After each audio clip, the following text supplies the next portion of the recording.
Einstein said that compounding was the eighth wonder of the world, and it is. So we all learn about interest rates and growth of things over time and different things like that. But I think that it is a huge advantage if you can understand the power of compounding, and if you can do a bunch of math related to compounding in your head.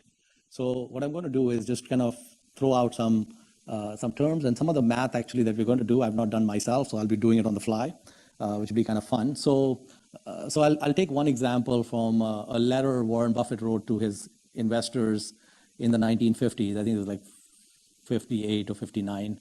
And he said that the Indians, the American Indians who were based in Manhattan, what was Manhattan in New York, in 1626, it's rumored that they sold the island of Manhattan to the Dutch for $24.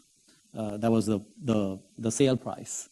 And of course, when people hear that, they say, $24, the Indians got taken for a ride and such. But let's say the Minuit Indians, I think they were the Minuit Indians who did that. Let's say the Minuit Indians had some kind of trust officer or investment officer in 1626, and the Dutch came to him, and this deal was on the table of $24, and you could sell this undeveloped island. So he would probably think about, well, what are my alternative uses if we don't do the deal, or what else can we do? And he'd probably run some numbers, and he would have probably concluded there was a fantastic deal. And why is it a fantastic deal? So let's say that $24 in 1626, the Indians were able to take that and invest it at something like 7% a year, for example.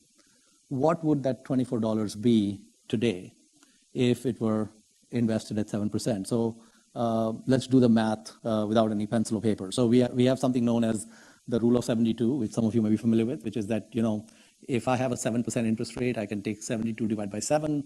It's approximately 10, which says that in 10 years, at a 7% interest rate, the money would double. Okay, so basically, if in 1626 they sold for $24, in 1636 they would have $48, in 1646 they'd have $96, and so on. It'd keep doubling every 10 years. So basically, if you take a 100-year period, you get 2 to the power of 10. 2 to the power of 10 is a good number to know. It's 1,024. And let's throw away the 24 because that makes the math a little harder. So we have 1,000. So in 100 years, whatever they got increases 1,000 times. So if in 1626 they got 24, in 1724 they have 24,000. Okay? And in 1823 or whatever, they have 1825, they have 24 million. And by 1925, they have 24 billion. And 2025, which is 9 years from now, they have 24 trillion, right? Now, we are about 10 years away from the 24 trillion, and 10 years is the double. So today, they would have about 12 trillion, right? So we did the math without a calculator, which is great. Well done, Mohnish, okay? And the thing is, you can do the math yourself also without, and the important thing with compounding is to have the fluency to do it in your head, because it's very important to be able to do this in your head because it has huge impacts. So $24 in 1626, 7% compounded, is today 12 trillion. So what is the value of undeveloped, so let's say Manhattan today, the land of Manhattan, if it had no buildings on it, and or let's put it this way, if I were to go and offer to buy everything in Manhattan, and then I subtract the cost of the buildings, which is the land value because it's undeveloped land, would the land be at 12 trillion, right? And the answer to that also is very simple. So the entire wealth of the planet, every man, woman, and child, everything they own, is 300 trillion. The entire wealth of the United States is 80 trillion. It is very unlikely that something like 15% of that 80 trillion is just Manhattan land. And in fact, I think Warren calculated that, I think he calculated in the 1960 or something, it was 12.5 or 12 billion or something. Actually, it was less than 12 billion, something like 10 billion. So you might get to a few hundred billion maybe in value on a good day. So the Indians basically sold Manhattan at a rate where if they had held today, they had held that land till today, and they did the deal today, they would have basically lost several trillion in value by not doing the deal. Now, of course, the trust officer of the Minute Indians was an idiot in terms of investing, and he didn't get them to 12 trillion. But that's a different story. We'll get to that later. So how do we get $24 to become 12 trillion, right? So let's break that apart. There are two factors that lead to the 12 trillion. The first factor is the length of time. Okay, length of time is a very important variable in how much your money grows. And the second factor is the rate at which it grows, right? And what we found is that even at not a very high rate, 7% is actually below what the S&P has done, you get some astounding results. Now, recently, I don't know whether you saw in the news, there was some older gentleman who passed away somewhere in the Northeast. He was a librarian, just middle-class librarian all his life. And when he passed away, he gave the college where he worked $4 million.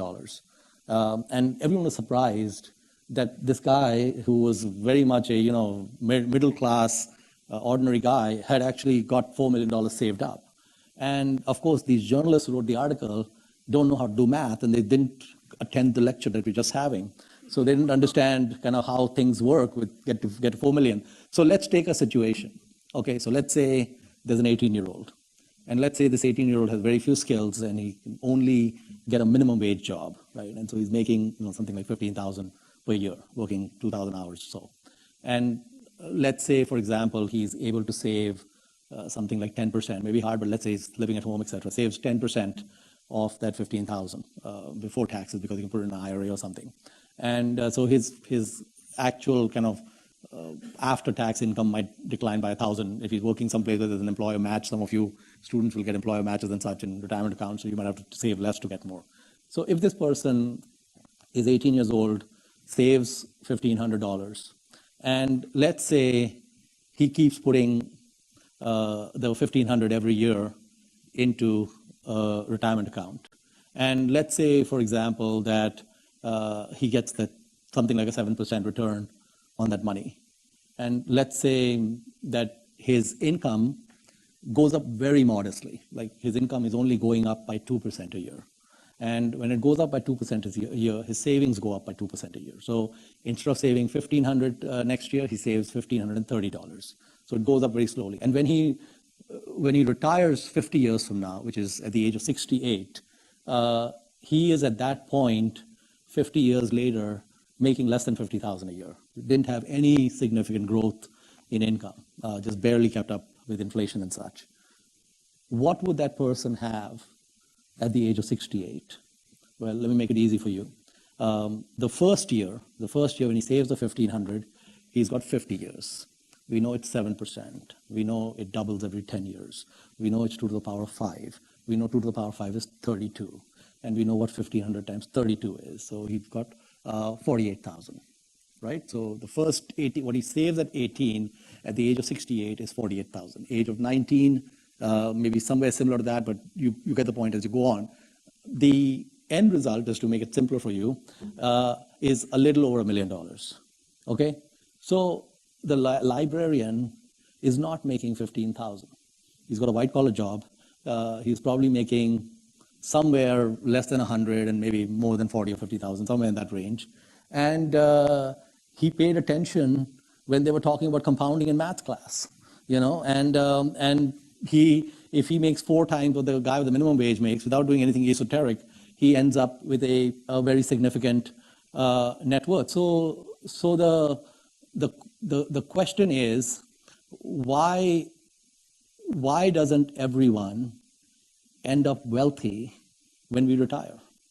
Because there's not much required to become wealthy. You just have to follow a certain game plan and you'll be there. And in fact, at the age of 68, the guy was making less than 50,000.